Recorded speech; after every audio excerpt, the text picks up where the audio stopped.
So, a new month always means the same thing now on this channel. Apparently we TBR every month, or we're trying to. So how did you do last month? I'm playing a lot of catch up. Work has been crazy, and I have been working on a ton of stuff. I know, right? I've read some, but not all. You're like 2 or 3, right? Probably 2. Same. I'm more or less ready with you. So we're you're carrying some of that over. A little carryover, yeah. But that doesn't mean we can't, aspire for more. Don't we always? Don't we always? I, in particular, always aspire for more. You guys know I'm terrible at sticking to TBRs. I just do my best. Yes, we do. Remain optimistic that someday, I will do it again and read my entire TBR. That's right. Well, I guess I'm going to start this time around. Okay, so just talking about some carryover, right? Nice and quick. So as you can see, my bookmark is still here. So Good Omens by Terry Pratchett and Neil Gaiman. It's basically about a demon, specifically the demon at the Garden of Eden, who was the serpent that tempted Adam and Eve to say, hey, maybe you can eat that. And then an angel. And then an angel that who was also at the garden, who was like, here's a fiery sword when you guys head on out, because casually, have had a friendship for centuries until the apocalypse comes in the form of the Antichrist being born. They try to raise the Antichrist together, but realize years later that they actually were raising the wrong baby, and shenanigans ensue. It's just been fun. So highly recommended for anybody who wants a satirical yet pretty well written take on Armageddon of the Judeo-Christian kind.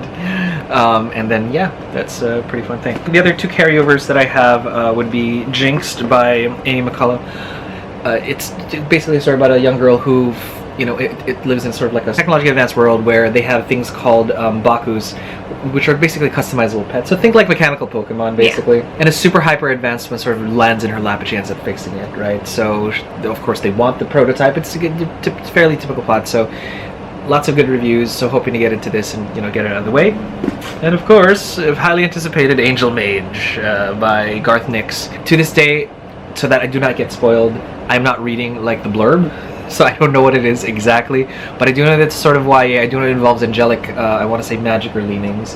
It's a bit of a steampunk feel in there too, I think, if I'm not mistaken. Not too sure, but either way, it's Garth Nix.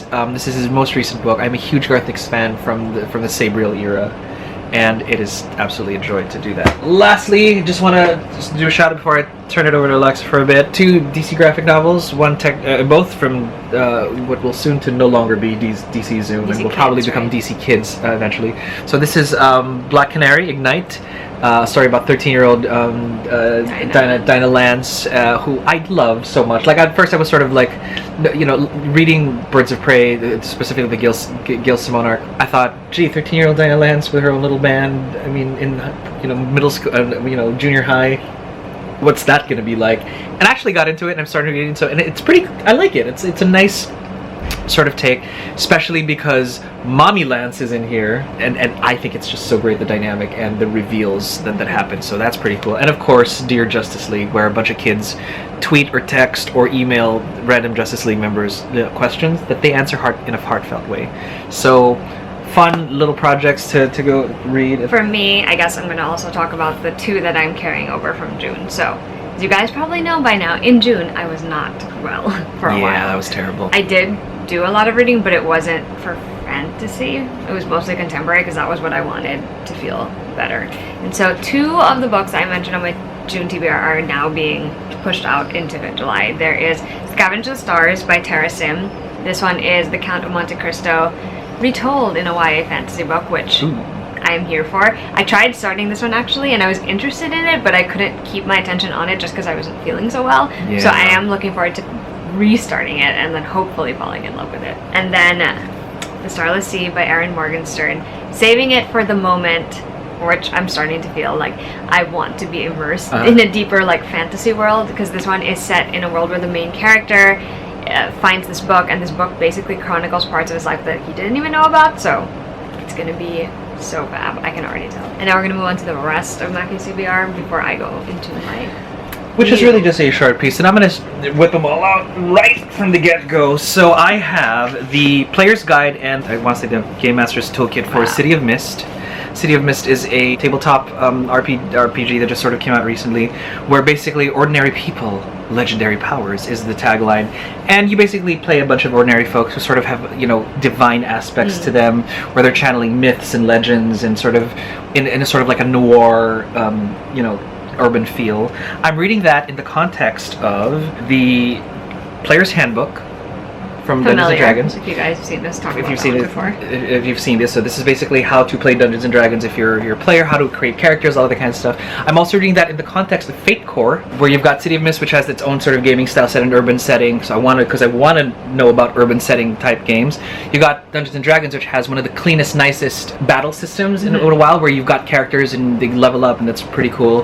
And then you've got Fate Core, which I think is really cool. Fate Core, the fun thing about Fate Core is that as part of the game, every character has something called a high concept, and then I forget the other one, but it's sort of like the most chaotic thing about that character. It's almost like your true self and your like fatal flaw is what I'm calling them. And the game master gets to compel the characters to act, whether they like it or not, based on their nature, good or bad. And it's up to the character, if you have any fate points, to deny the compel of the game master and say, like, for example, if you can't lie, and the game master says, well, you know what, you're trying to infiltrate this place, and the game master says, you can't lie and you botch the operation. If you have a fate point, you can say, no, I managed to still tell the truth without breaking my morals. Or if you don't have a fate point, that's it, you just ruin it. And I'm reading all of those game engines in the context of, oh, what is this? The Shadowhunters Codex. Because, as some of you may have heard or know, as we've let it slip, I'm trying to create just for friends and for personal consumption, a Shadowhunters themed RPG, tabletop. So very exciting time. We're very, very excited about that. So we've been playing Dungeons and Dragons with Super Space Chick and Kristen, and then Andrew, and then a bunch of other friends like, you know, Jane, and then Mel and Rachel, a bunch of other folks that are Alexa's friends primarily, that are kind of my friends now by extension, and love them all. We're like, we should play like a Shadowhunters like game. Ding. They get to play as Nephilim in their favorite, I want to say, Shadowhunter, you know, line clan, or family or clan, whatever that is, within a Dungeons and Dragons set. And since all of the Shadowhunters books are basically a combination of people's terrible decisions piled one after the other, I, as the game master, get to compel everyone based on their base natures. It's great. It's going to be wonderful. And they either rack up all of the points by, and here's the thing of it too, if you don't refuse a compel, you get a fate point, right? So I'm calling it Fate of the Nephilim, which is kind of cool. I'm really excited. So we're very excited for that, and that's why these are on my TBR, because I had to read through this. I'm creating a game system basically, and, you know, putting stuff together, because we're Shadowhunters garbage. We need more. We need, like, so if we can't get it, we'll create our own universe and like play in there and have equally compelling characters and make their lives miserable until the final reveal. So sorry, Raziel, we're hijacking your shtick. So I'm going to run through a couple more books that I hope to read in July. I'm pretty sure at least I will read 2 out of these next 4. First, you have The Secret Life of Violet Grant, which is by Beatrice Williams. If that name is familiar to you, it's probably because the first book I finished this year was by the same author. She is well known for her historical fiction novels, and this is the next one that I think I wanted to read from her. Kristen and I are supposed to be buddy reading this one, I think. Cool. So it has 2 timelines again. Vivian Schuyler wants to work for this magazine in defiance of what her family's wishes, and she gets rejected from that, but one day she comes across this mysterious parcel that has a story of a great aunt of hers, and it's this intriguing, incredible story, and she thinks that's going to be her in.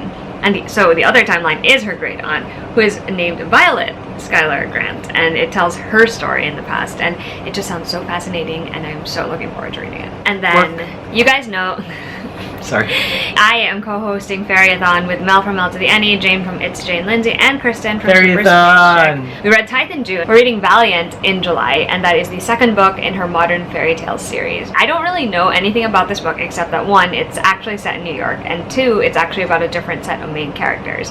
So I'm very intrigued.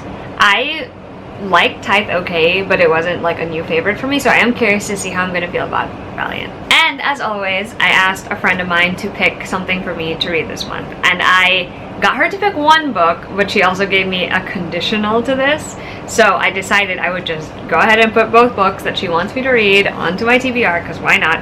First book is A Darker Shade of Magic by V.E. Schwab, which I still have not read. I have had this book for a very long time, just haven't read it.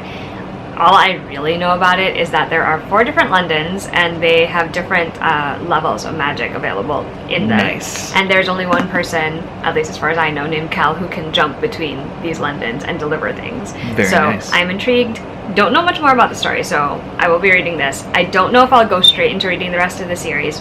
I'm only committing to reading the first book, but we shall see. The condition that Lily, who was my friend who picked the books this month, gave me is that I should read A Darker Shade of Magic, but she also wants me to read this other book before the end of the year.